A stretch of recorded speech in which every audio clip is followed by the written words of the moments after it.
Okay, this is chapter 5 for general psych, and chapter 5 is the three main areas. One is sleep, second area is drugs, and third is hypnosis. And I'm going to begin the chapter with disagreeing with the textbook. The textbook defines consciousness as a normal waking state, but you are conscious when you are asleep. So I think a better definition is consciousness is where you have sensory awareness. So anytime you have sensory awareness, you're conscious. Um, the brain is always in function. It does not sleep. It does not stop. Um, so you're constantly getting sensory awareness. There's three types of consciousness. If basically, you're Freudian, and most psychologists kind of agree with this. Is that you have consciousness, what you're aware of right now, present.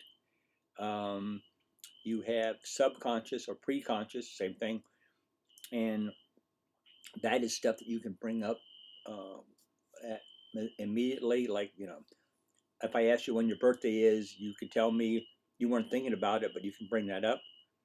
And then the third is the unconscious, and that's your fears, your instincts, your drives, your wants. Um, and this is where Freud says that dreams are made, produced in the unconscious. Um, let's look at sleep very quickly. Um, you sleep about one third of your adult life. That's like 30 years. Um, and there's all kinds of theories of sleep, why we have sleep. One is it allows the brain to rest and recuperate. Well, the brain is active all night, so that theory used to be the theory for sleep, but we kind of throw it out. Um, we have three other theories about sleep. One is it allows the body to rest and recuperate.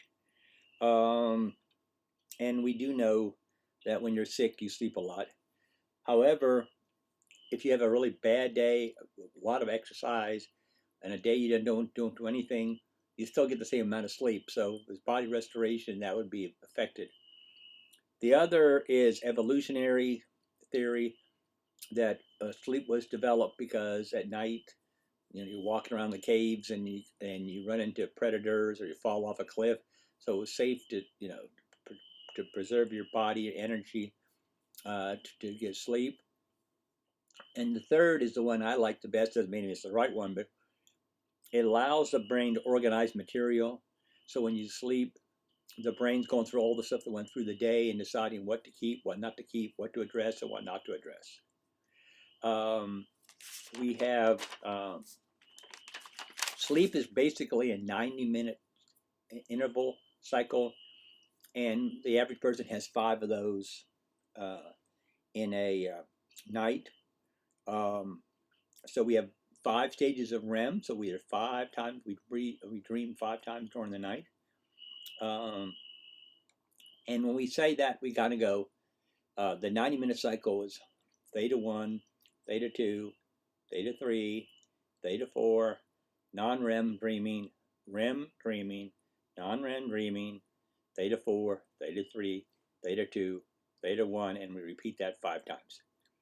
Uh, And as sleep goes on through the night, sleep becomes lighter because obviously eventually you have to wake up.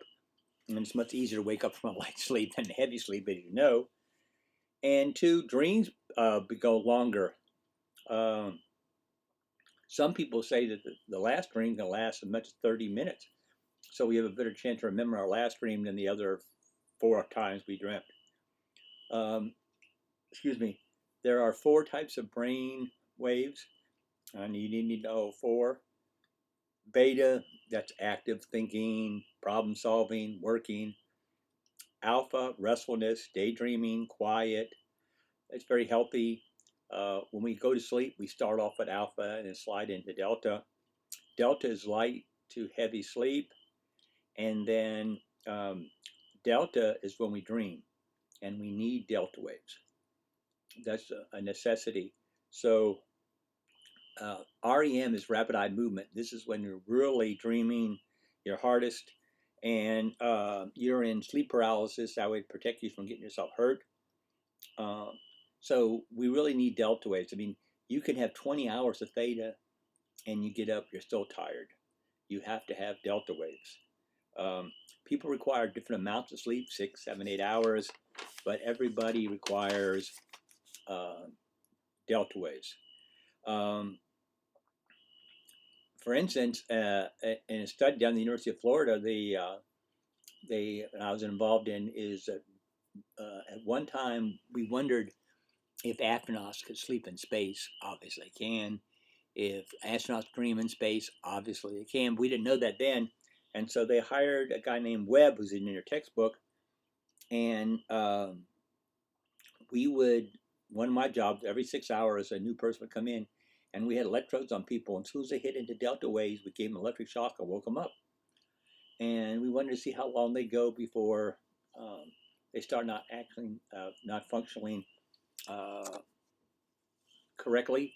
And usually 2 to 3 days, we had to stop the experiment because people were becoming aggressive. They were hallucinating. They had lost some memory. They didn't know or day or night.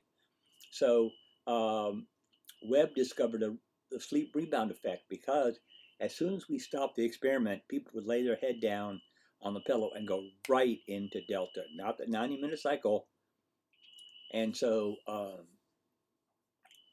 Webb decided, and you got research proof that uh, if we don't dream very much tonight, then tomorrow we'll make it up. So we have a dream rebound effect. Now, some psychologists believe we have a sleep rebound effect, which means it's like a bank. So if you sleep 8 hours, you put $8 in, and then, however, if you only sleep in 7 hours the next night, you lose $1, and so forth. So um, the fact is that we need to keep a balance. And they look at college students who may be up all night for 5 nights a week, and the weekends they just sleep all day. So there's some psychologists believe we do have a sleep rebound effect. We do have a dream rebound effect. That's not in question. The sleep rebound effect is, um, and then we looked at two sleep disorders, insomnia. And insomnia, there's different types of insomnia. We don't care. We just label insomnia. Uh, Inability to fall asleep, inability to stay asleep. It's more common in women than men, especially after women give birth. It's very common in people who in war. So people come back from Iraq or Afghanistan, they probably have insomnia. Insomnia is very common. Um, Most of us will have some bouts of insomnia during the year. Um, and insomnia is no REM sleep, so it's not a very good, healthy thing to have. And then we talk about things you can not do, to that increases insomnia. For instance, um, when you should only go to bed when you're ready. That sounds simple, but I know it's not. Because if you lay in bed, eventually you're going to condition yourself to think, my head hits the pillow, I got to think. So if you can't sleep, go to sleep, and you can't sleep in the first 40 minutes of sleep, first 20 minutes, I say 40, first 20 minutes, you need to get up and wait till you're asleep again before you go to sleep. Um, if you fall asleep in a chair or on a floor or on a bench, sleep. The idea of you getting up and going to bed may defeat the whole sleep thing. If you can sleep any place, then you sleep. Especially if you have insomnia, sleep is important, so it doesn't matter where you sleep. Alcohol and drugs are not a good idea because they inhibit delta waves, and so they increase your chances of insomnia. Um, for instance, sleeping pills are good for the short term, but not for the long term. Actually, they can become very hazardous to your health. You can't work yourself to sleep, which means uh, I'm going to run around the track 1,000 times and I'll be so tired I'll go to sleep fast. No, you're just going to be one tired, sore person who needs sleep. You can take certain foods, like warm milk, serotonin goes in the system faster, goes warm. And we also know, for instance, you know, your cell phone and your computer, you need to stay away from that for at least 30 minutes before you go to sleep. Okay. The other sleeping disorder I want to talk about, narcolepsy. Narcolepsy, you've probably seen the fainting goats. Narcolepsy is where a person, just the opposite of insomnia, narcolepsy, they fall asleep anytime, anywhere, any moment. And this can be very obvious hazardous to your health if you're driving or something. And narcolepsy is fairly rare, uh, but and we haven't done much with narcolepsy because there's no money in it for the insurance company because there's not that many comparatively people with insomnia. We've been treating narcolepsy the same way we treat them for the last 30 years. We usually have people taking in stimulants. So narcolepsy, non-REM sleep. So we have insomnia, but you can't sleep, and narcolepsy when you just fall asleep at any time. Then we talk about sleepwalking. Sleepwalking, you're not dreaming. Sleepwalking is usually a theta 3 or theta 4, and you should wake somebody up who's sleepwalking because they can get themselves into trouble. So, but sleepwalking is not a dream state. Okay, we'll stop here, and we'll pick it up later. Thanks. Bye bye.